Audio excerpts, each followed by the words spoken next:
Hi, and we're back again with a bonus video content of Easter bundle set Rovings. This one, I will put the picture up here now for you. The theme was Fiddlehead green.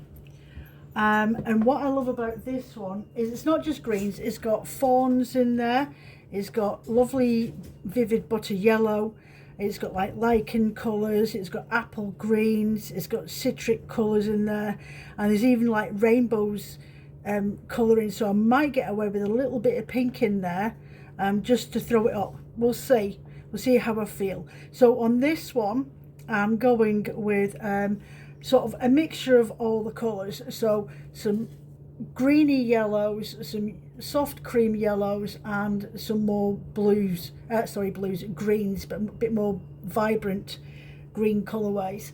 There is a dash of blue in the picture. If you look in the middle at the top, there's like a rainbow sort of effect, so I may get away with a bluey green.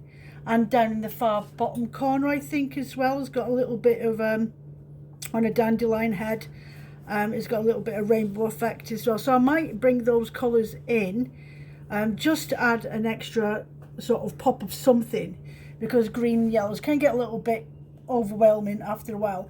And on the pussy willow, which is in the middle on that picture, the middle and to the left of the screen, I think it's left of the screen, right of the screen, you've got the yellow pussy willow, and they're on like they've got a grey background, so I may use that. I do have a dark wool, the same blends that I used on the pink set. So the one that's in the tray now is merino, twisted silk and flax linen blend in there. You can see the flax. I say flax linen, it's flax while it's in this natural state, and then when you spin it, it becomes a linen. So it's always described, most companies sell it as a flax linen. So that's what we're going to go with. So I'm going to get my dyes in there now, and we'll see how this turns out. And as usual, I will take a photograph of the layout and I'll put them in between the different clips of the rovings, and then I will show you the results of what they look like at the end. So I've got this bluey green here, so I'm just going to put that down the bottom, and I may want to add some more liquid stock in. We'll see how this goes. And we've got more of a appley green here, like that, and a golden grass yellow here, and this one needs a little bit more water in it.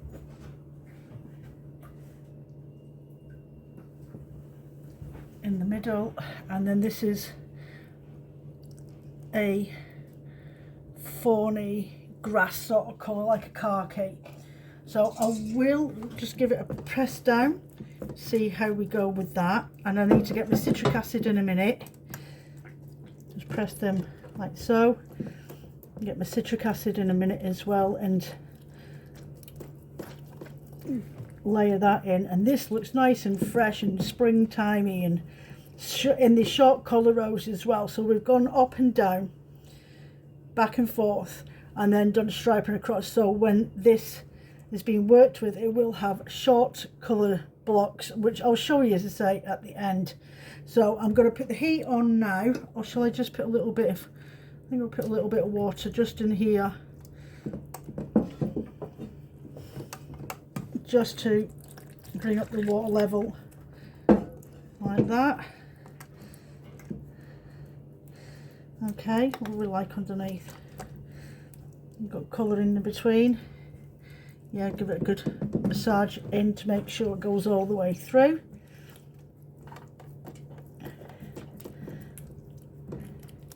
There we go. Get the heat on, and I will get a sprinkling of citric acid. We won't need the heat on too high for this, and it should take quite quickly.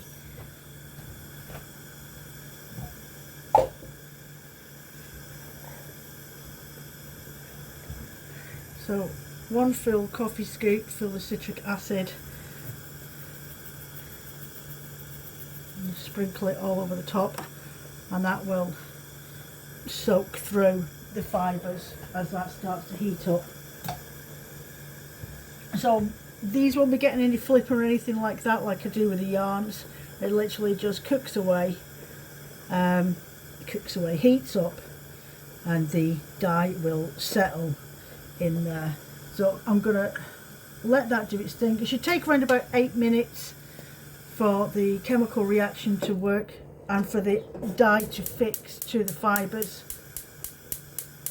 And there's not much else I can do, so we'll leave that the way it is. What we like colour-wise in the water, yeah, it's quite thin gate, and this one up here should be quite clear because it's a yellow creamy colour. There's a lot of green down here, but we'll move the tray round in a moment once the heat starts to build up. But as I say, put that heat back down to low. You've already got steam coming up, as you can see, and you don't want it to be any more than that. You don't want to hear any popping if you can help it. If you do hear any popping, just only ever so slightly, and then you turn the heat off and get them soaked once the colour is completely saturated out the bottom of the tray. Okay,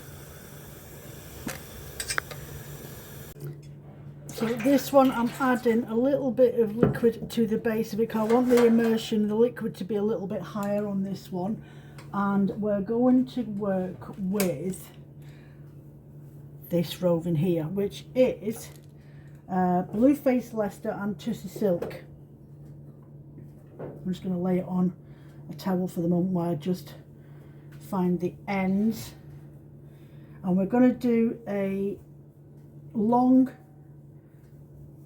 colour change layering with this roving here. So let's give that a little pull out so they're back to being even, which means, as I've explained to you, for me, if I'm not using my big pot and I'm using my trays for dyeing with, then I'll do them so they're laying out like this, just to remind those that have never seen me or watched any of my other videos about dyeing rovings before. This is how I do them for specific types of colourways.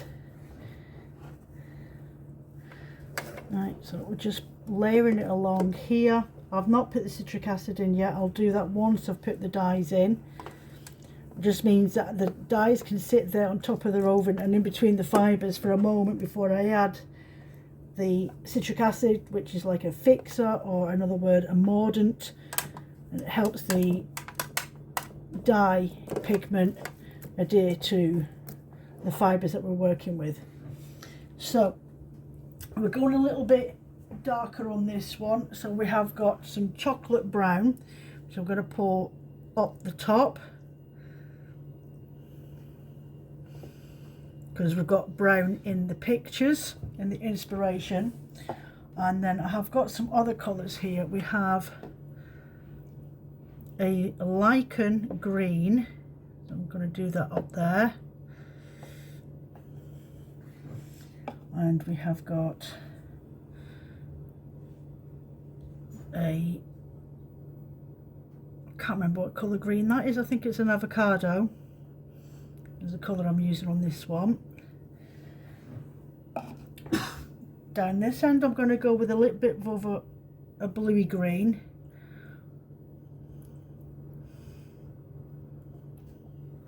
more of a spruce green,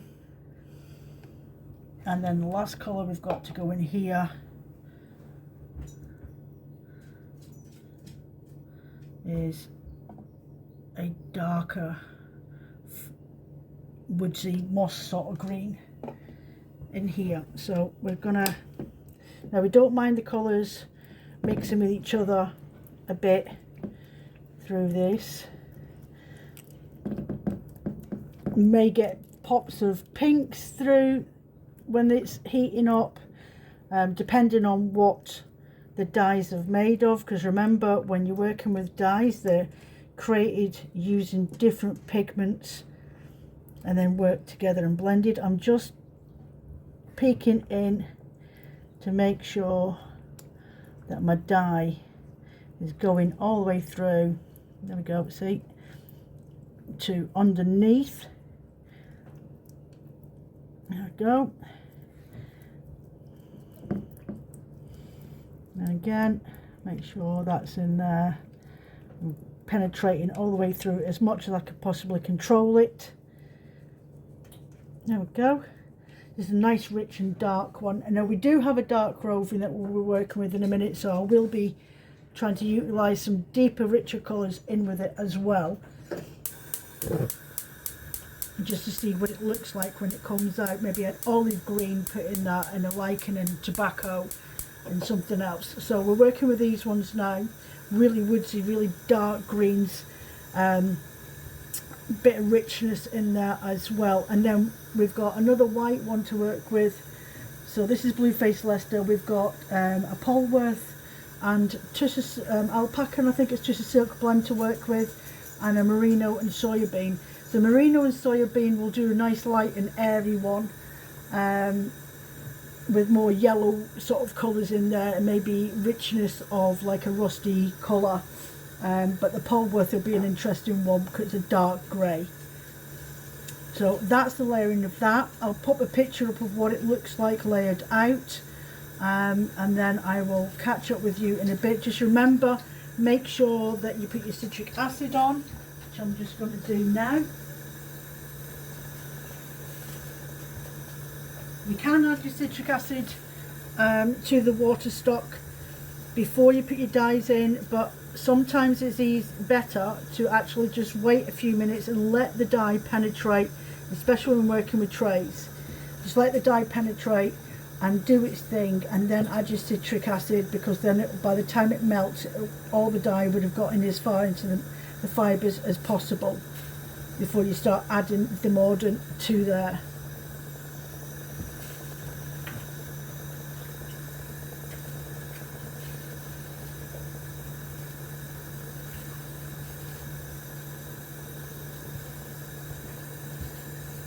So I'm just going to turn my heat down. It's starting to bubble a little bit. The steam's coming up, so I'm quite happy the way that is now. And then we will start to turn this around a little so the heat can get to different parts of my dye tray. There we go. So I'll catch you back in a bit when we layer up the tray for the next one. I may pop back to show you what the dye tray looks like underneath. At the moment there's colour in there, can you see? Just there, there's colour still in the liquor. So I'll come back once that's cleared, show you that, and then we will get the tray laid up for the next colour.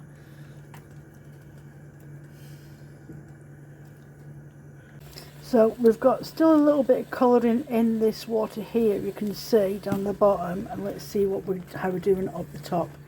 Just a tiny little bit of pigment left over. We could, if we wanted to, add a little bit more citric acid to that to help that saturate a little bit more, but I think I'm quite happy with the way that's come out. So I'm going to get this put into the sink now to soak away, and we will get the dark coloured wool, which I'll show you in a moment, put that in there, and I've got some really dark rich colours and a bit of hopefully vividness that might pop through once it's dry. It'd be interesting to try it to see what it looks like, especially working with a darker wool. Right, so again I'm going to add a little bit of water to the bottom, just water straight out of the kettle, warm water, just to help bring up the immersion level on the dye stock, to help it penetrate through to the bottom of this. And again, this one I think I'm going to do, shall I do short colour changes? Do you know, I think I will do short colour changes on this dark wool. Now this is a light grey Polworth roving with tussar silk and alpaca blend. Really lovely, soft roving, and I thought it's interesting to dye over darker wools, because it's one of those wools that a lot of people are put off by, as in like colour on roving. I love doing dyeing on coloured rovings, especially if I want really dark blue colours or dark greens, and I want them to be really quite rich looking. I find it's easier to use a dark wool base for dyeing onto. Right, so The colours I have got for this one is an aubergine, so I can bring in that sort of dark plummy brown into the Rovings. I've got a citric green, was it citric green? No, I've got avocado, which is like a bluey green but mauve green. I've got lichen, I've got tobacco, which is browns, but sometimes it breaks and you get these pops of citric, and I've got an olive green. So that's what we're working with now. So I'll put the aubergine down the bottom, and as usual I'm working with Dharma dyes.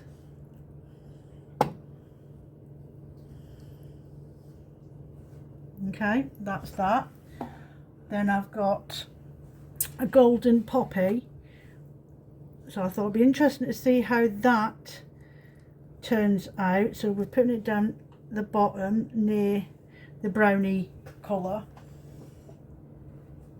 Then we've got this tobacco, which comes out usually when you're dyeing it on a white wool, it comes out looking like a bronzy colour, which is really pretty. So I'm thinking fiddleheads on this one. Fiddleheads, they go from those vivid green colours into the bronzy colours as they mature, and that's what I want to represent here, is the halfway stage between maturing and a young plant. And there is my avocado. So curious to see how these turn out. There's my avocado green, so we want to make sure it's completely saturated in the middle. Then we've got our olive green. Sometimes that breaks and I get pops of blues through it, depending. Then we've got our tobacco, and we've got our golden poppy colour, which you can see my fingers are starting to turn a bit yellow. And then we've got our deep and moody aubergine. There we go.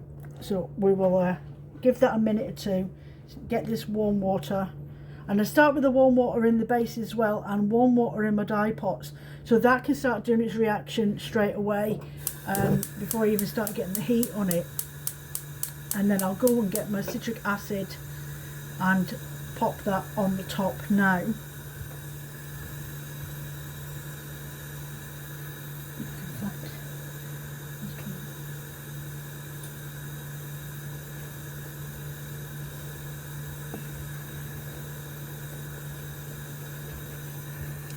Right, so I'm just going to sprinkle this over here, and because I'm using quite rich pigments, I'll probably add an extra scoop of citric acid over these.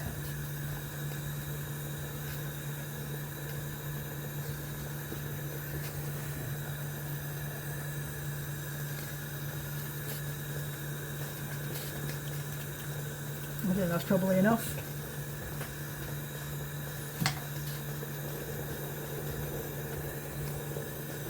Right, turn the heat down on that now. I'm quite happy for that, just to do its little magic, and then we'll be back with the last of the Rovings, which is 23 microcount merino with soya bean fibre. So this one we've gone up and down, so I can do short colour changes along here. So what colours we opted for? We've gone for a bit more brighter, vivid colours of lime in the coconut. It is a Dharma dye, so we'll go with that one. And then I've opted for chartreuse, no, apple green is the other one, not chartreuse. So we're going for a bit more vivid, brighter colours on this one. And I want these colours to really get in to the fibres. I have done a base just a little bit on here with the colours coming through. I've got a grey, which I'm going to now pour over, and I'm going to add a bit more stock to this, I think, a bit more water. It's a really, really soft grey, and I just wanted to bring in a little bit of another colour into this. go. I want it to be quite a long colour transition. And then we have got some really pretty fawn. I'm just gonna do it like that. And then I've got some poppy yellow, which actually has a bit more of a yellow, an orangey tone to it. And we're gonna just add that to there, just for a bit more of a coppery colourway. Blending through, just a little highlight, a little pop of something different, so if it is spun up to work as a project, then you've got some extra different colours drawing your eyes, instead of just all the browns and the plummy brown and the greens and then the yellow and creams and stuff like that. Just another dimension, another pop of something else is always beneficial to the eye when you're working with it. So again, the colours are seeping through now. Just give it a bit more of a massage like that. There we go. A little bit different from the other ones, but that's what we're looking for. You want a bit of diversity in the colour options. And on the images, it did have a really soft grey, and it did have pops of other colours in there, and that's what I want to just capture. Luckily, the customer that ordered this colourway really loves these earthy woodland green tones. She's not so keen on orangey colour, but sometimes you've just got to let people come out their comfort zone a little bit and try something a little bit new.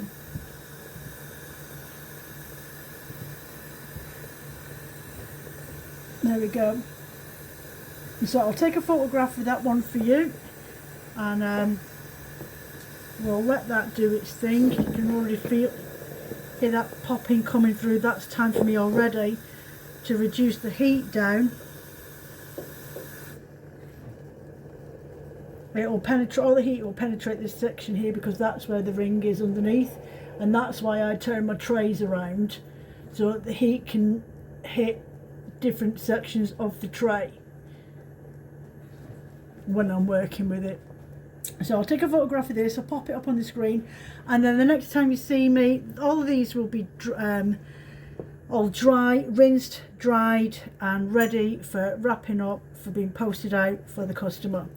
So I'll catch you with the results of all 4 of these. So we've worked with Polworth with alpaca and tussar silk, Blueface Leicester with tussar silk, 23 microcount merino with flax, linen and tussar silk, and this one, which is 23 microcount merino with soybean fibre.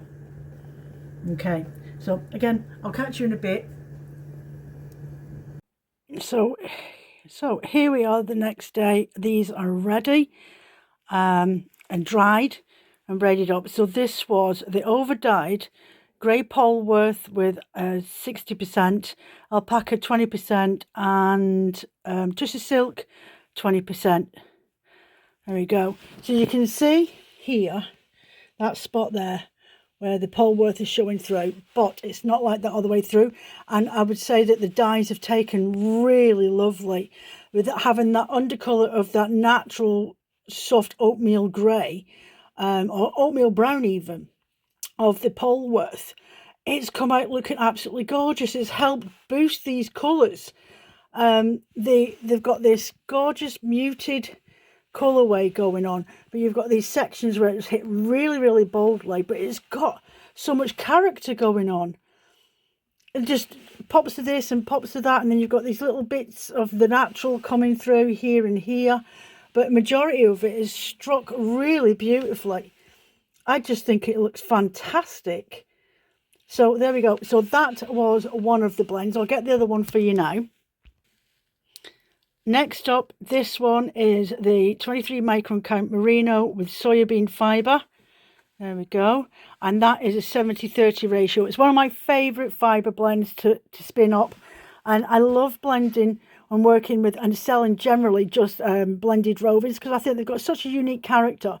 And very rarely, unless it's been sat on the shop for ages to sell, and it hasn't, very rarely will I use it in a blended bat. I think they need to be spun on their own or in a complement with a bat as well.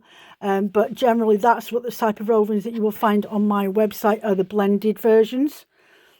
I just generally like to keep the single breeds like Rambouillet and Corriedale and Merino and what we're going with, Como and Puerto and Iris and South American Top and all those sort of colour, all those sort of breeds, and Blueface Leicester and stuff like that. I generally like to work with them as art bats.